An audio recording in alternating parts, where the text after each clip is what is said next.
Hello and welcome to this tutorial on what is half-life. Half-life is useful because it indicates the time required to attain 50% of steady-state concentration or to decay 50% from steady-state concentration after a change in the rate of drug administration. So, according to definition, it is actually the time required to change the amount of drug by one half, or you can say that 50% during elimination or during a constant infusion. To explain this thing, I have to draw the curve. For example,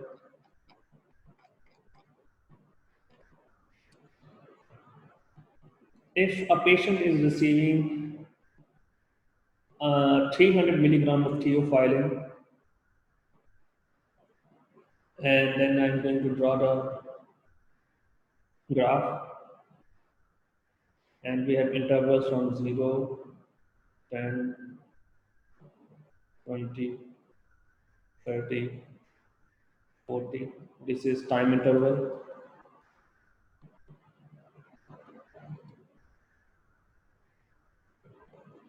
Then on the left side we have concentration.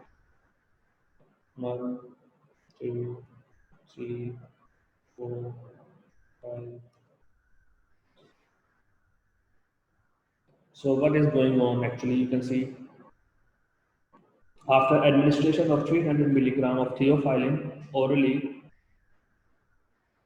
you can see the drug concentration you see is going to be increased and then it decline with the time.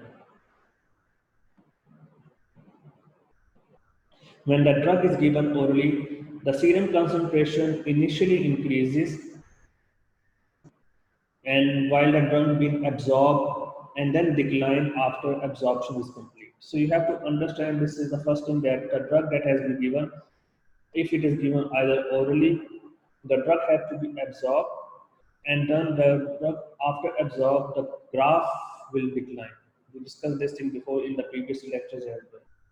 Or if the drug has been given intravenous, then the result will be different because the drug has been going directly into the bloodstream. So the graph look like dotted line. At zero time or at initial time, the drug will have high concentration because the drug has not been going to absorption directly because it has to be going directly into the blood, into the systemic circulation. In intravenous infusion, this graph will be different. And when we talk about oral absorption, then it will be different. So you have to understand first this thing that we discussed in the previous lectures as well. Then how to calculate the half-life. The formula to calculate the half-life of a drug is T half-life zero point 0.7 into V divided by CL. V stands for volume of distribution and CL stands for clearance. It can also be determined using elimination rate constant. There is another way to calculate the half-life. It is with the help of elimination rate constant. What is elimination rate constant? I have to explain over there. The elimination rate constant is actually known as K. Represent the fraction of drug removed per unit of time. Represent the fraction of drug removed per unit of time. To explain this thing, you have to understand that the drug half-life can be determined using the logarithm functions. Half-life of a drug can be calculated using the logarithm functions.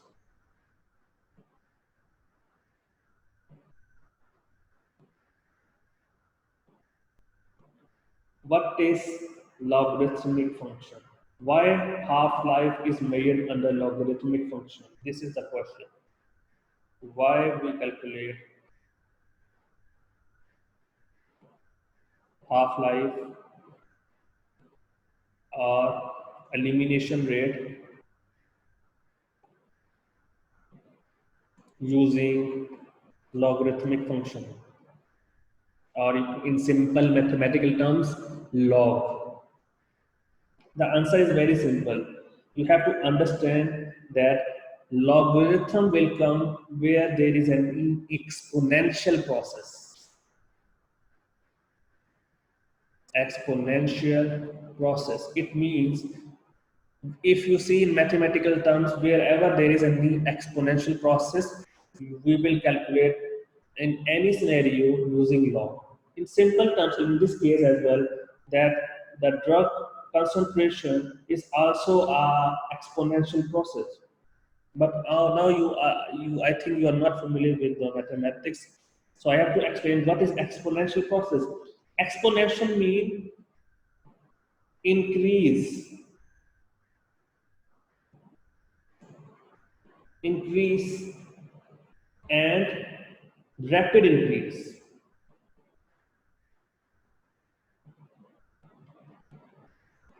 Any process there is a rapid increase.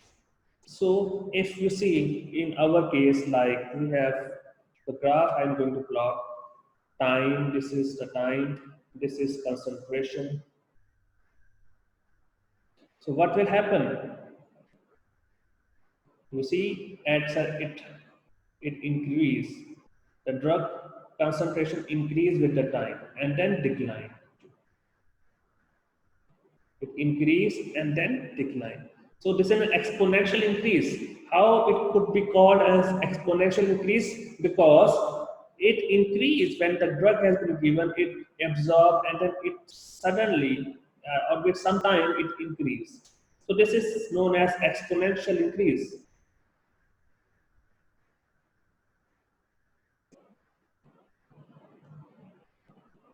And then this is why we use logarithm function. But for example, we know in the graph that has given it increase exponentially.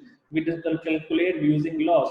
But if it decrease, because I already discussed that the drug has to be decreased with the time, then how can we calculate? Then we can use inverse log.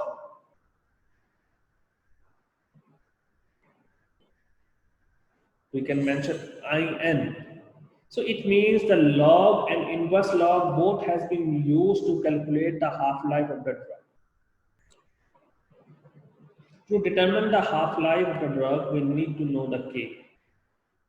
And the formula for half-life is T half-life is 0.693 divided by K, whereas K is known as elimination rate constant. Elimination rate constant. So first we need to calculate the K. But then how can we calculate the K? That is a question. There is a formula to calculate the K. I'm just writing the formula C1 inverse log C1 minus KT plus inverse C0,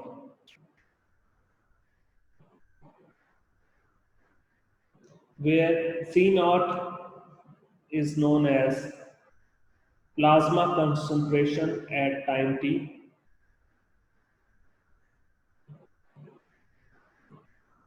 plasma concentration of drug at time 0, whereas C1 is actually the plasma concentration of drug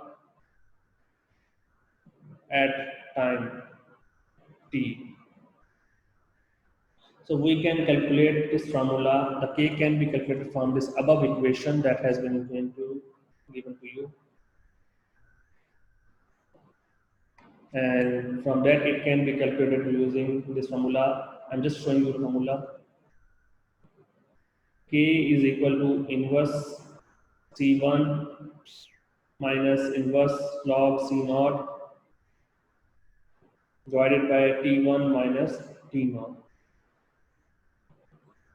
So, for example, if a dose of gentamicin is administered and the peak plasma concentration is 6 milligram per liter after the infusion is completed, and it is 1.5 milligram per liter 4 hours later, the elimination rate constant can be calculated using the formula. So, we know this formula. Let's put the values. C1 is actually 1.5 milligram per liter.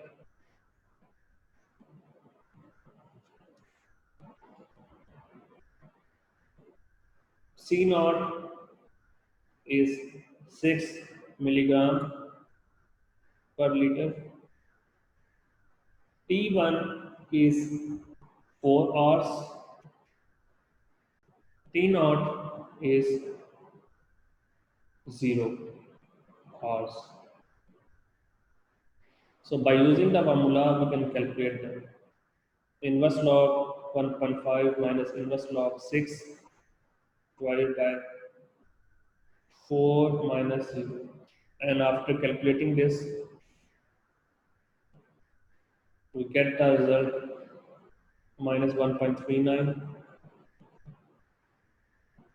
divided by 4. So minus k is equal to minus 0.348 per hour. Minus has been cancelled. So the value of k is 0.348 hours per hour. If we put this k value in half-life,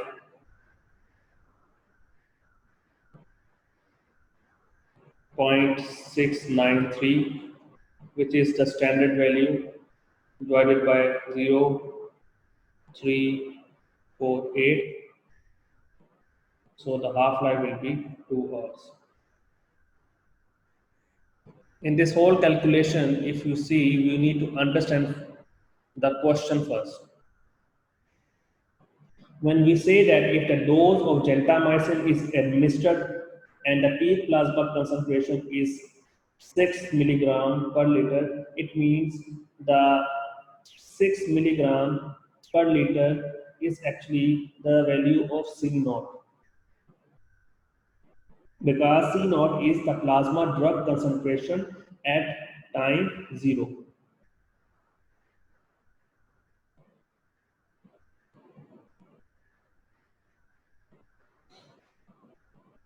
And after the infusion is completed and 1.5 milligram per liter for 4 hours later, and that C1 is the plasma concentration at time t. Means after 4 hours the concentration will be 1.5. So we can get the value of C1 and C0 from that state. When we talk about T1 and T0, T1 is actually the time 4 hours, whereas T naught is the initial time. So in this way we can calculate these values.